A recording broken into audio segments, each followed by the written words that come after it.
Nutzen oder benutzen? Viete, kedy použiť ktoré sloveso? Benutzen.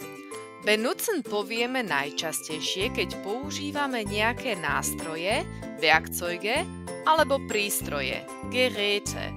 Napríklad, ich benutze täglich meinen Computer. Ich benutze eine Schere, um Papier zu schneiden.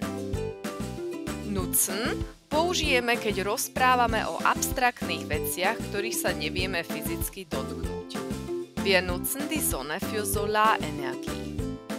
Ich nutze das gute Wetter, um spazieren zu gehen. Teraz, keď vám je už rozdiel jasný, ktoré sloveso by ste použili v tejto vete? Napíš nám svoju odpoveď do komentárov.